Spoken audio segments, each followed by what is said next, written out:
Hi, and welcome to the Punk CX podcast. My name is Adrian Swinsko, and I'm an advisor, best-selling author, speaker, and general explorer when it comes to customer and employee experience.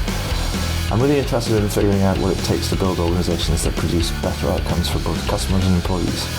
So with that in mind, I seek out and interview CEOs, entrepreneurs, business and tech leaders, authors and academics to uncover some clues about what it takes to build such an organization.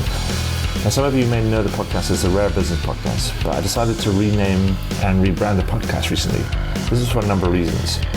First one was to mirror the title of my book, Punk CX, which was published in June 2019. Two, because I'm a fan of punk music. And three, it's just more fun, right? Anyway, if this is your first time listening to one of these interviews, then hello and welcome. And please do dive into the archives at adrianswinsko.com, as I've now completed over 300 of these interviews in the last few years. If this is not your first time listening, then welcome back and thank you. Anyway, that's enough for me right now. Let's get into the interview.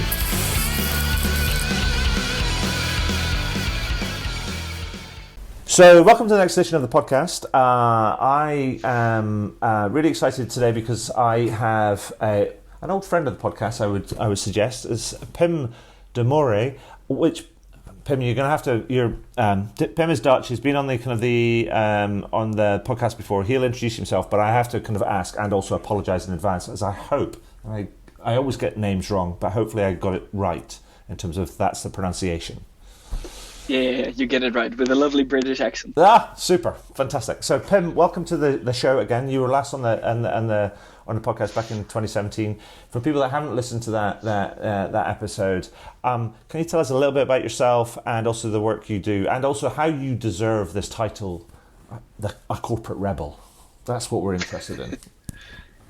Yeah, the easy thing about that is you just put it on a website. And you can call yourself whatever you want. Yes, so indeed. That's more or less how we did it.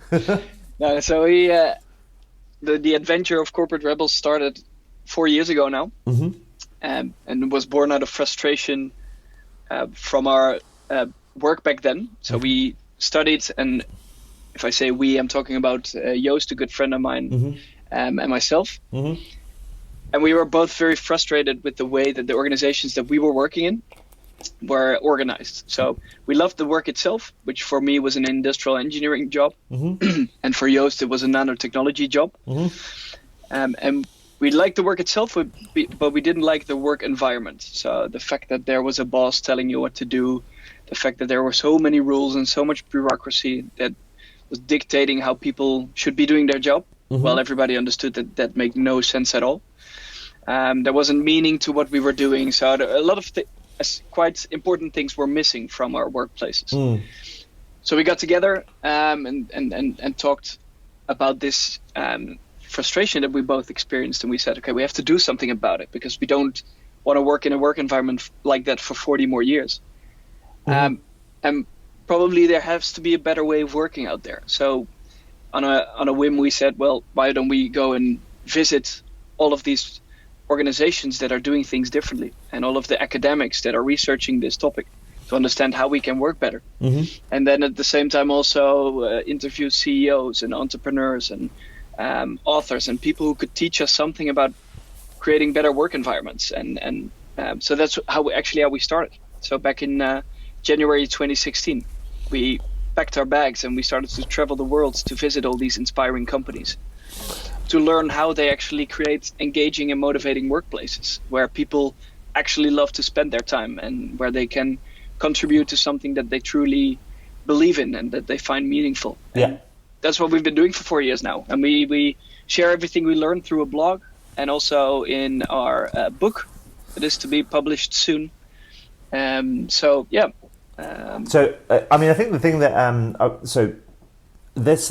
what you've been finding has emerged over kind of time. So that when we talked before, back in December 2017, there was the emergence of this the 8 habits that you had uncovered as part of your research. I mean, and I guess between then and now, that's going to get. I've seen the book, and I guess that's been packaged up and added to and embellished and things in the book.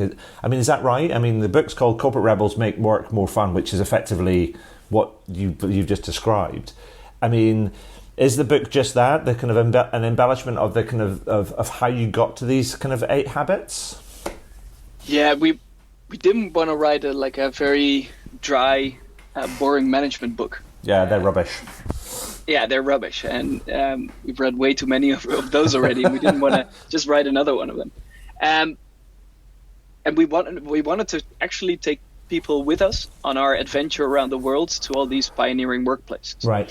So somewhere in between an autobiographical book and a typical management book, I think we landed up somewhere in between, where we have a lot of management lessons in the book, but it's not written in a very management type kind of way. Yeah. So actually, when you read the book, you go through all these stories, and starting from the point of frustration and then moving or traveling around the world, where we uncover all of these amazing organizations that are really doing things differently. And through these stories, we share what can be done different in today's workplaces to actually make work more fun. I mean, that's kind of perfect. I mean, it's perfect. I mean, I think I read some of the book and some of the stories, and it starts with like I don't know, you're just, this big burly guy chucks you a couple of wetsuits and you go surfing at the first company that you arrive at, and that's going to be my teaser for the intro to the book kind of thing. Is like you have to read some of this stuff because the stories I think are very cool. And it also kind of I read it and I'm like slightly jealous and about you went and did this, but it also kind of made me think that, I was thinking about you being frustrated in the work that you do, and I just wanted to ask. Now, don't take this the wrong way, but you are a younger man than I am by some years. Is this just a millennial thing, or are you kind of just speaking to a broader frustration with work? Well, I have very clear viewpoint on this whole generational difference thing that a lot of people tend to talk about. Yeah. And that it's just complete bullshit. As in, I don't believe there's big differences when it comes to generations in what people actually want in the workplace. Yes. If you really look on a deep level, what is it that people need to be motivated in a workplace? Then it doesn't really matter whether you're 50 or 60 years old, or whether you're just entering the workplace 25 or 30 years old. Because in the end, and research shows this, people just want the same thing. They want to have a sense of meaning or purpose to what they're doing. They want autonomy, and they want to continuously become better at what they do. Yeah. These things are shown in research and in science to be drivers of people, and not just of millennials or baby boomers. Yeah. And in fact, there's no scientific evidence whatsoever on the generational differences. So they have done some studies, but they all show that there's no significant difference. So I do believe expectations of people when they enter the workplace are different than when you obviously have been in a certain workplace for 30 years. Expectations might be different, but in the end, the things that we're looking for doesn't really matter if you're 25 years old or 50. We all want meaning, autonomy, and mastery in the workplace. So I don't really believe in that. No, I just thought I'd ask it because like somebody might kind of like be saying, they might listen to this and go, oh, it's one of those things, and I'm like going, no, let's kind of blow that one out of the water, or address that one kind of really kind of early on, because actually, you talked about this meaning, autonomy, mastery sort of thing. That's all very similar to kind of like what Dan Pink talks about, the mastery, autonomy, purpose. It's actually I actually took it from his research. So we also he was one of the people that we talked to and that we interviewed as part of that research. Yes. And there's all kinds of researches that maybe name it a little bit different, but they all boil down to very much the same thing. Yeah, no, absolutely. So you talk about making work more fun. I mean, if you get the kind of the meaning, autonomy, and mastery kind of right, is that equal fun? Because some people can have a particular conception of what fun is, and it might be, I don't know, kind of like paid for holidays and kind of like pinball machines and all these different sort of things, free lunches and stuff. But actually, I guess what I'm trying to understand is, what do you mean by fun? And is it that you're engaged with the work that you do in a deeper way?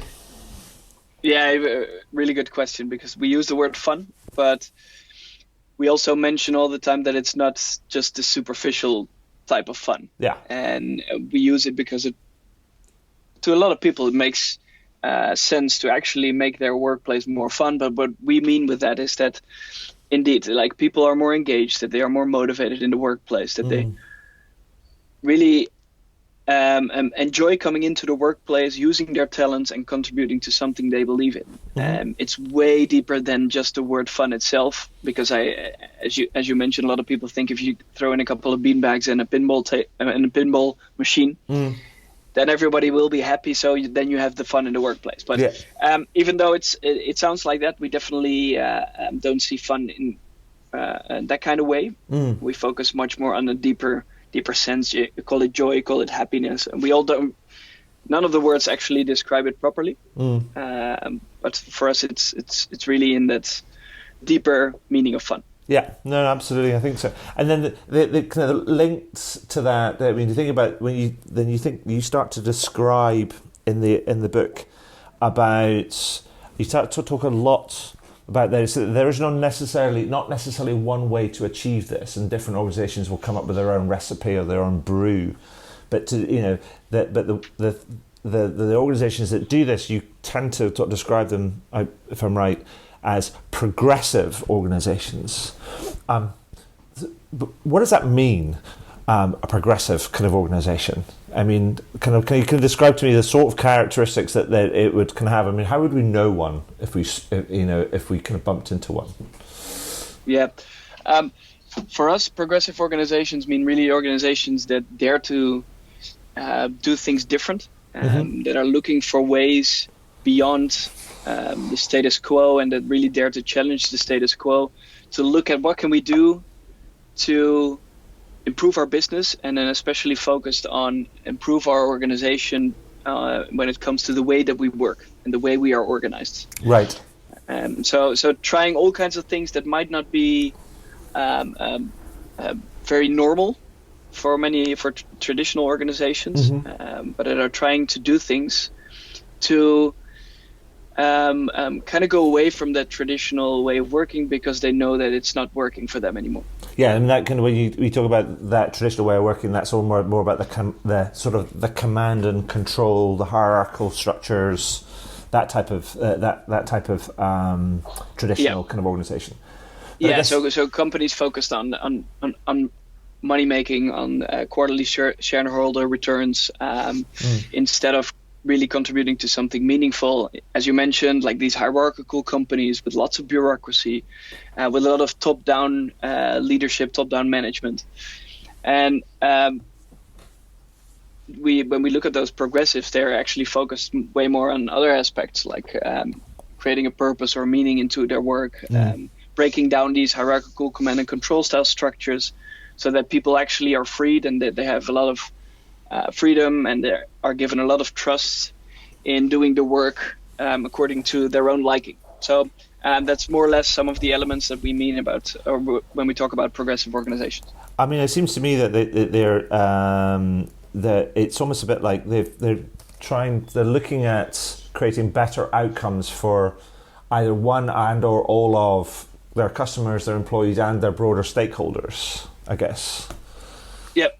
Yeah, correct. And did you hear about that business, or the statement from the Business Roundtable in the US? Yeah, I heard about that. Like all the CEOs of the biggest companies come together, and I think it's an exciting statement, but I think it's also kind of a bit like, I will believe it when I see it, sort of thing.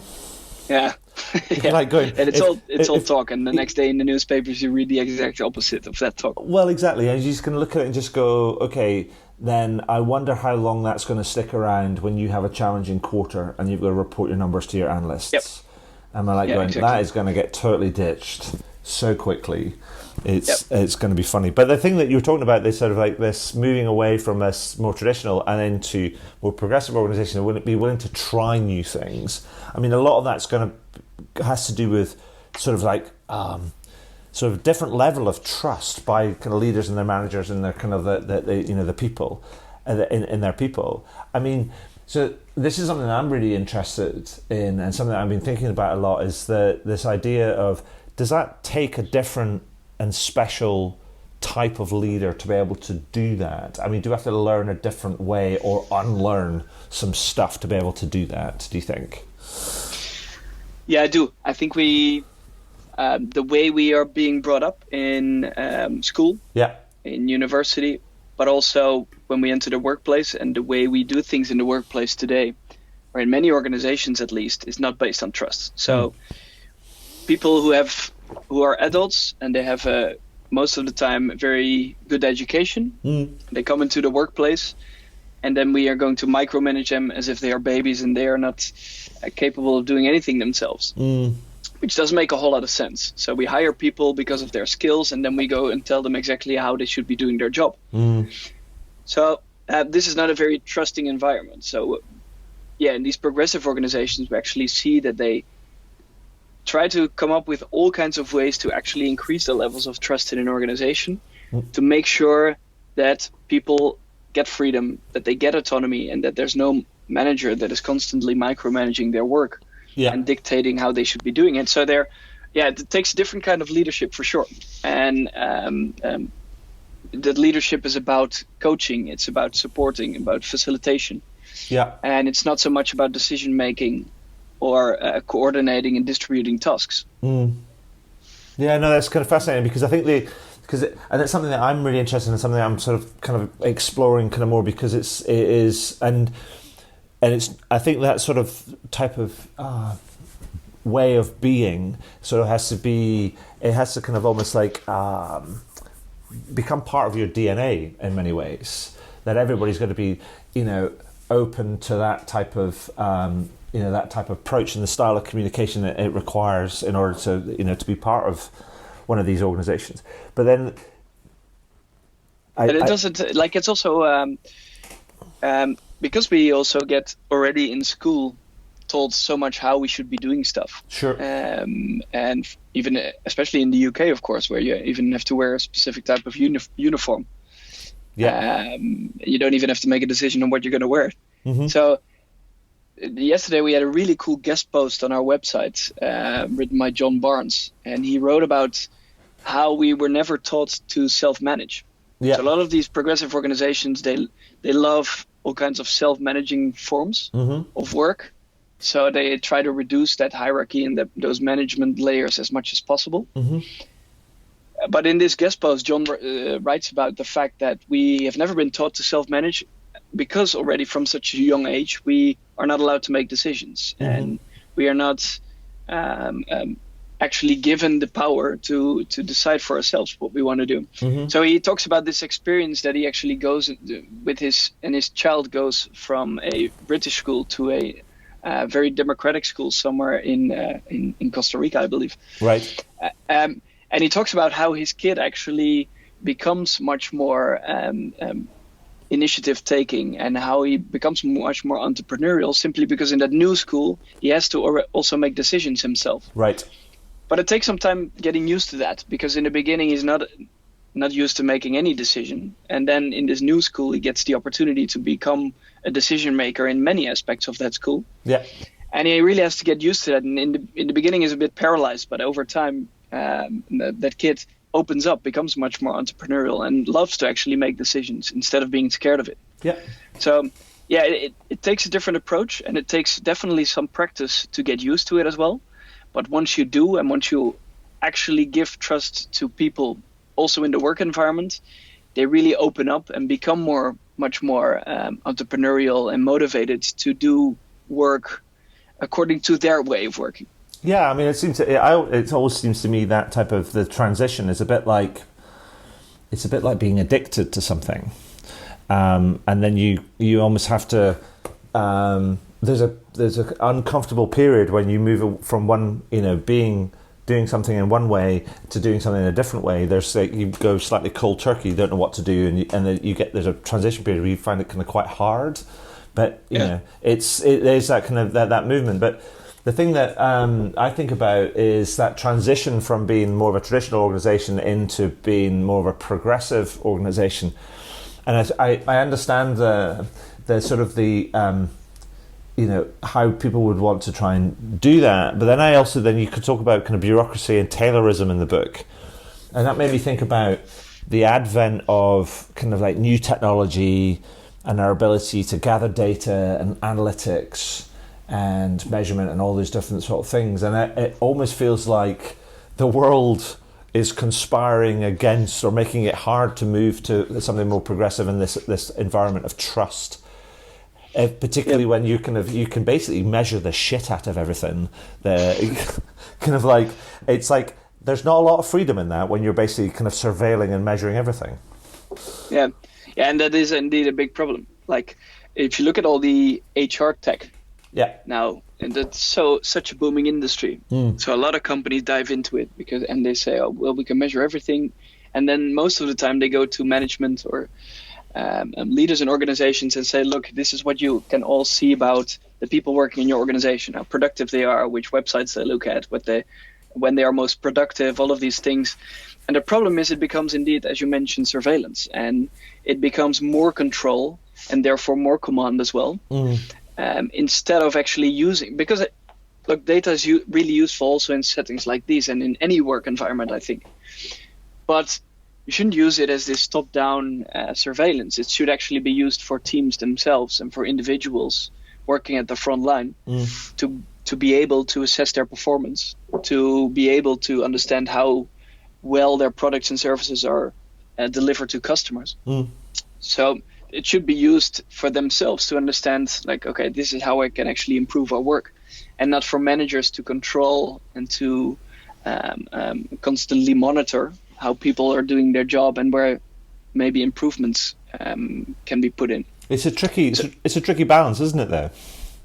Yeah, definitely. And I think they could make a really nice episode of Dark Mirror on this one. Yeah, I know. It's a kind of it's because I just think it's one of those things. Is like, oh no, you can imagine a manager sitting there going, yeah, I think everything's going well, but then know that they've got this treasure trove of data with an analytics engine with a beautiful sort of like dashboard that's all sorts of pretty colours and pictures and graphs and things, going like, oh, I'll take a sneak peek. Oh, no, it won't harm. It'll be fine. And then just because you can, that idea, just because you can doesn't mean that you should. Yeah. So, and it is that sort of real. There is that. It's a balance, right? Because it's almost like if you give your people your access to the tools so they can help better understand how they can do their work better, but then you're asking almost management and leadership to not look and not use that data.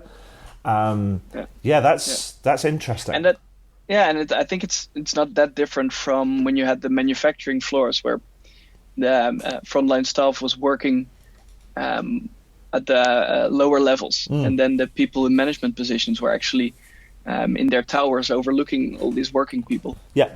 And it's not that different, but just the difference is now that managers hide behind their laptops and their Excel sheets to do more or less the same thing as those people were doing on the production lines. It's tricky and it's hard, but I guess all the tools there are there. But it's not just about the ways and means. It's also about how we are, and I think that's the more difficult kind of part of it. It's almost like changing our own habits and behaviours and beliefs. But Pim, because my focus is largely on companies or organisations that deliver, I guess, better outcomes for both their customers and their people. So it sort of puts me in the service and experience sort of space. I mean, last time you talked about a couple of organisations that you would, I guess, describe as progressive in what they're doing, and they were both in the public and the private sector. But I mean, can you give me a couple of examples of people that you've met on your travels that you think deliver that are progressive, but you think that are known for delivering great service and experience to their customers or their communities as a way of sort of bringing sort of what they do to life, as it were? Yeah, definitely. So some other examples that we talk about it or that we write about in the book. One of them is Haier, a Chinese manufacturing company. So some people might know it from the brands of the refrigerators and the washing machines. So they are the largest white goods manufacturer in the world. Yes. And it's a big company, so 75,000 employees. and they have split up that big company into more than 4,000 smaller companies, which they call micro enterprises. And instead of acting like one big company, they are organized much more as a sort of group of startups or small companies that collaborate to deliver services and products to customers. So it's an internal marketplace where these micro enterprises do business with one another. So it becomes much more adaptive and much more responsive to the environment. Right.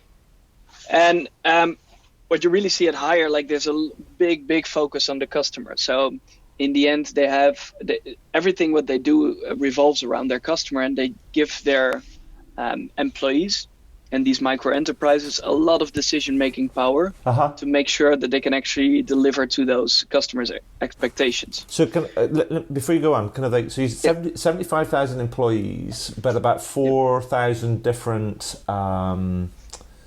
entities within that. Yep. So that's roughly between 18 to 20 sort of people on average. I mean, do those kind of entities kind of range in size from like 1 or 2 people to maybe about 50 people or something? How does that work? Or is it all quite uniform?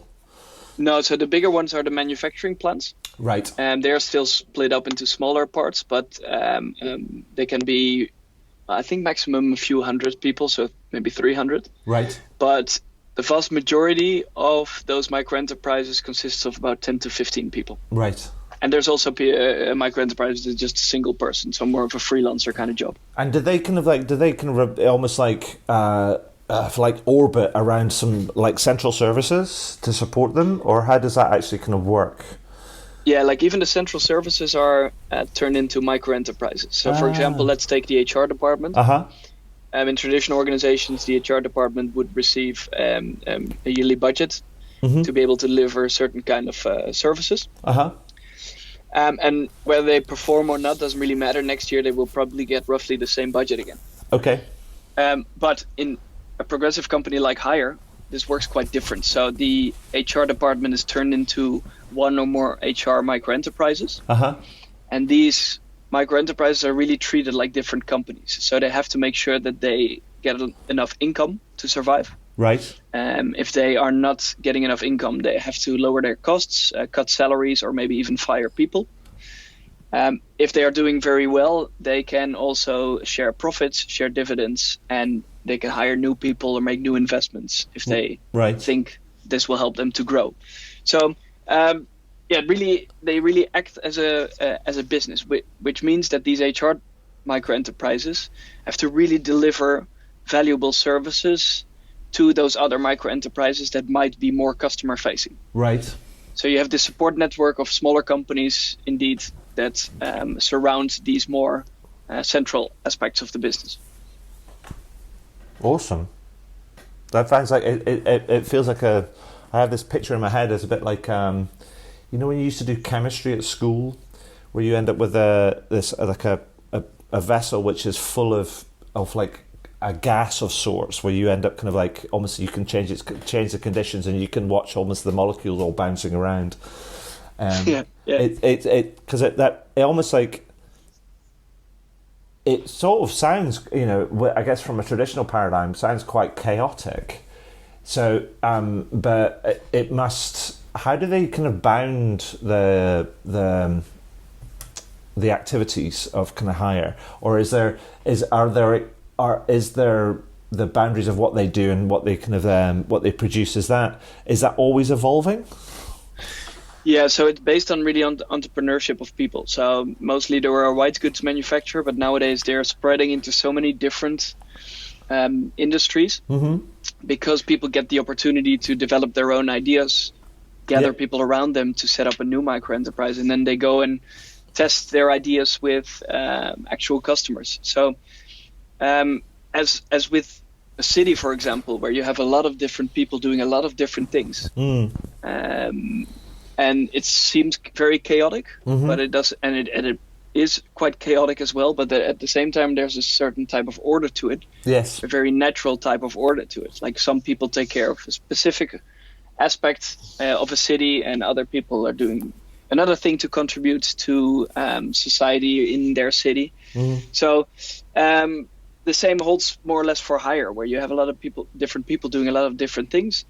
but within that chaos, in the different parts, there's definitely also a sort of order to actually make sure that they can deliver to their customers' needs. And does this all play out in terms of like really exceptionally kind of high quality products and great service to customers? I mean, because I guess again that almost trying to sort of I'm trying to bust the myth that the idea that something like this, or this way of approaching something, means that people go, oh, if it feels slightly more chaotic, that might mean we might not get the higher levels of service experience or quality or whatever.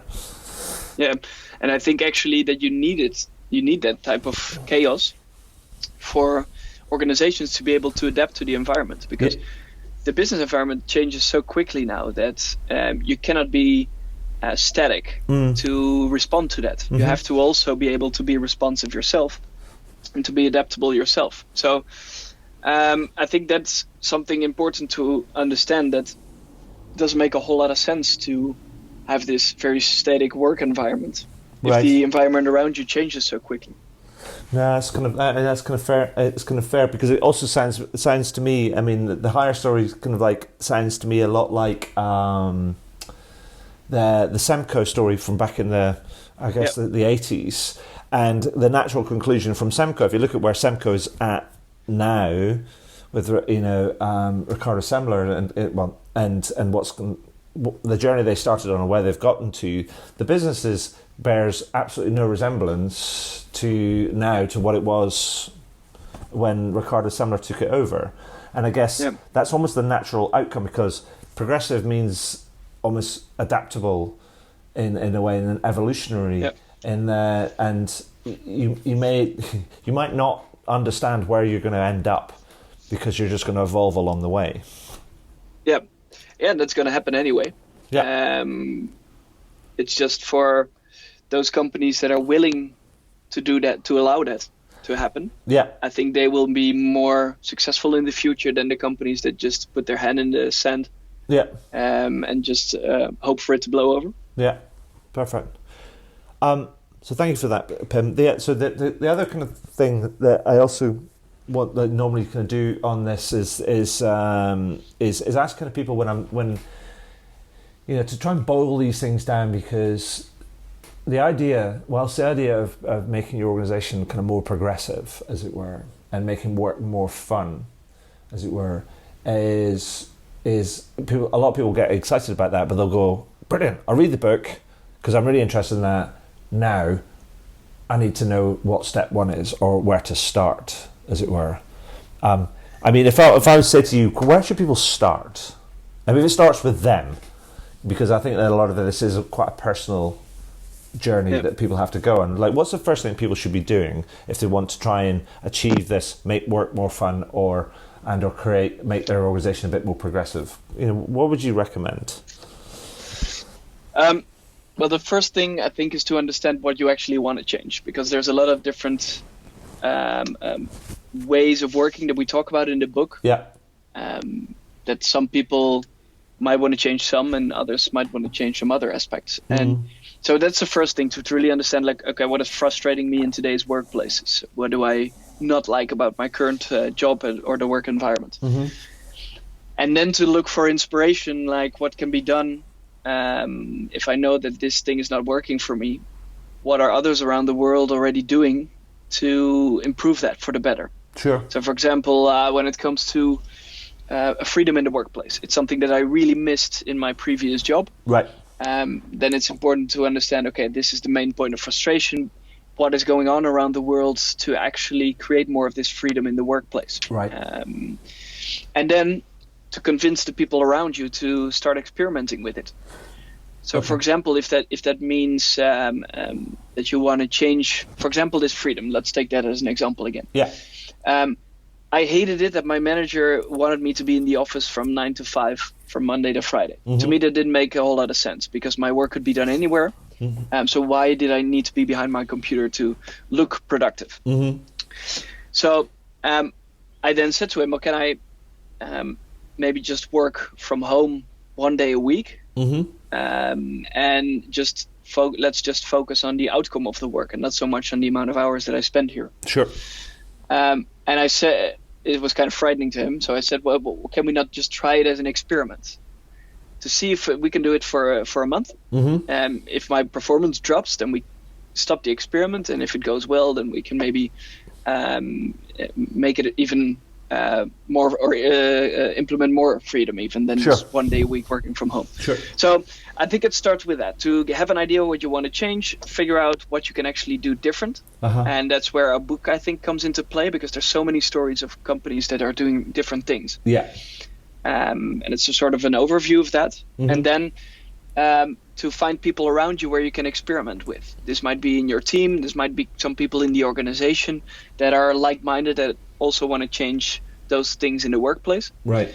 And then get together, and as in any change in society, gather those people around you and try to increase your impact, because the more people you actually have and the more experiments and experiences you can create for people, the bigger your impact can be.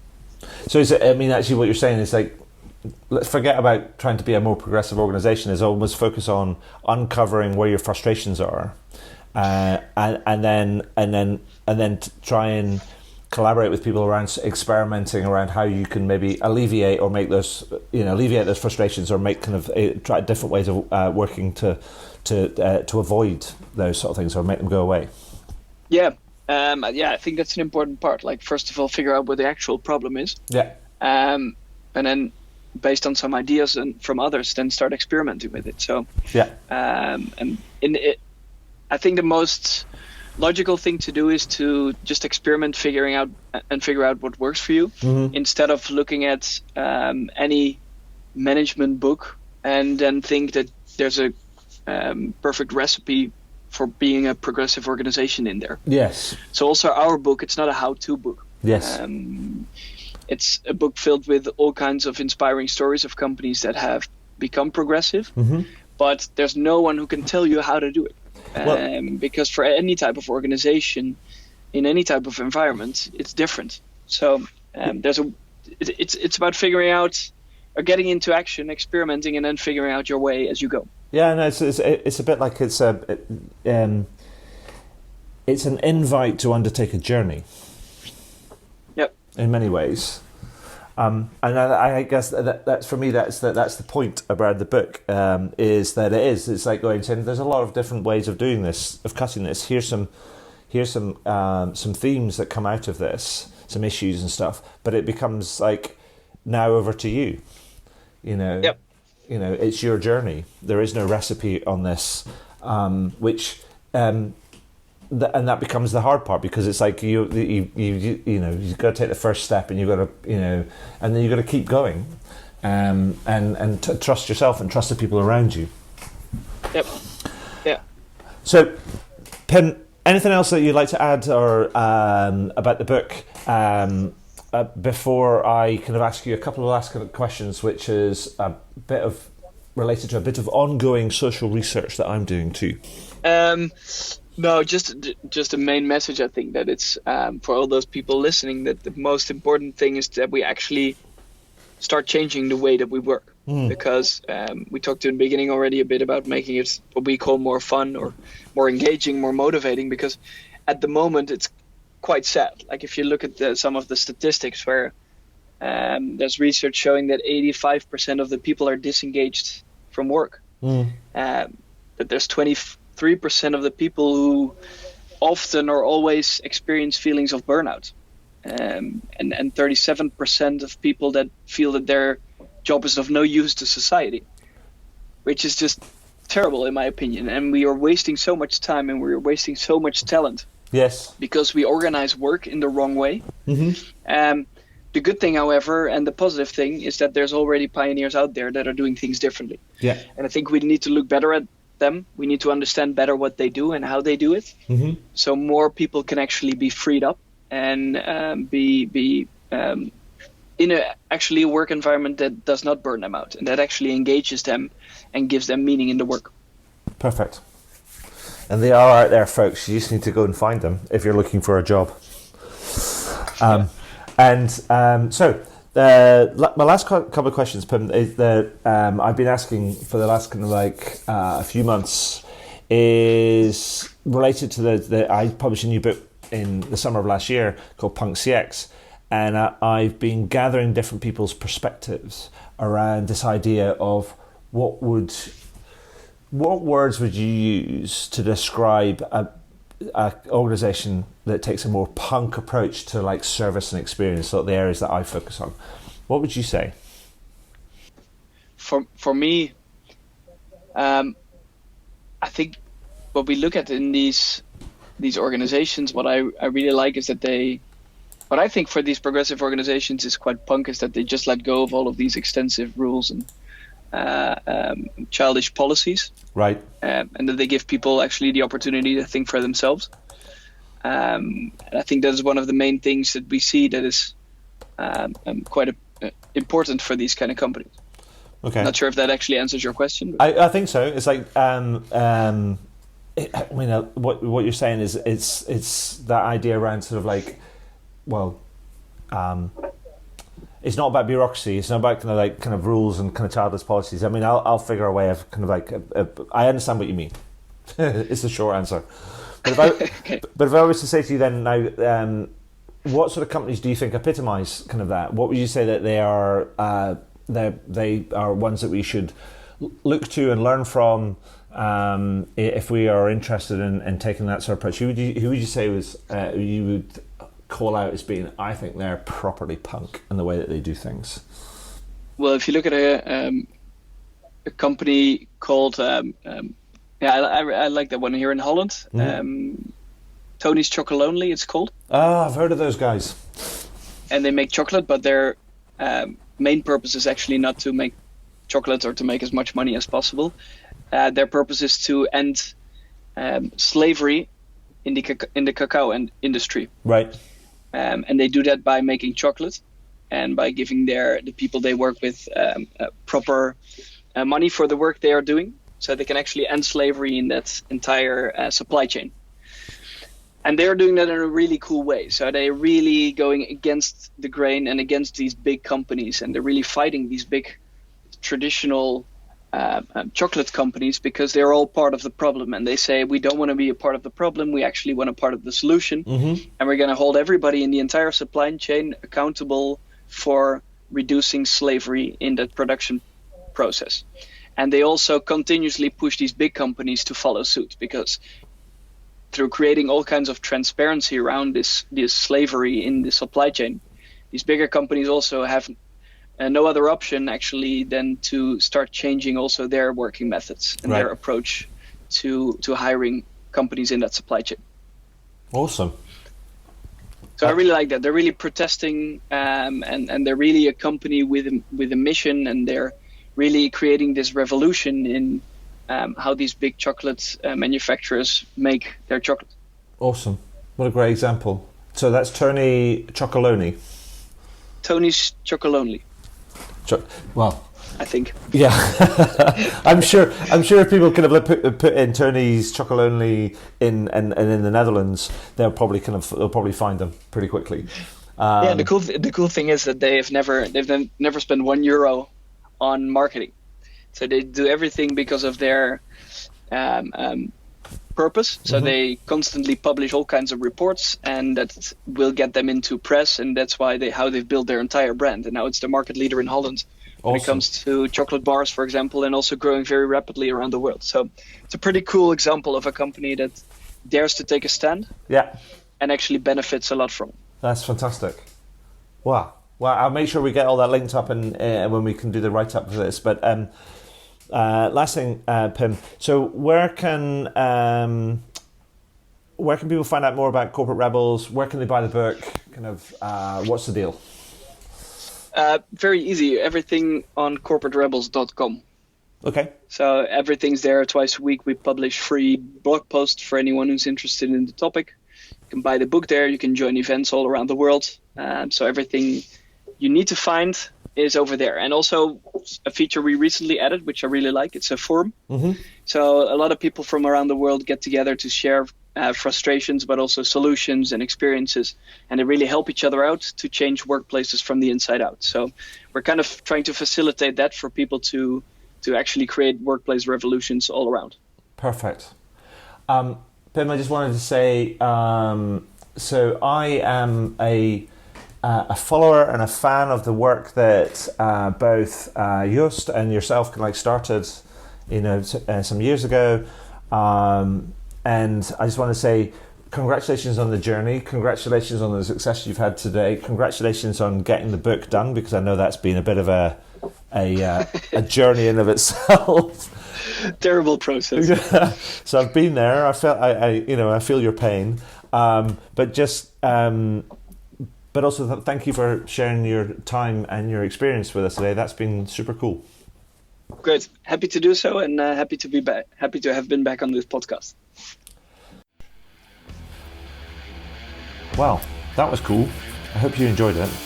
I did, and I always do actually, because I always learn something new when I speak to some of these amazing people. And it's always something new that I can incorporate into my writing, speaking, workshops, and other sort of advisory work that I do. Now, if you're interested in learning about any of that sort of stuff, then you can find out more about how I work with clients over at adrianswinscoe.com. But one final thing before I go, please consider heading over to iTunes or Spotify or whichever podcast platform you choose to use, and do leave a review. Every little helps, as we say. Anyway, that's all for now. Thank you for listening, and do tune in again soon. All the very best. Cheers. Bye.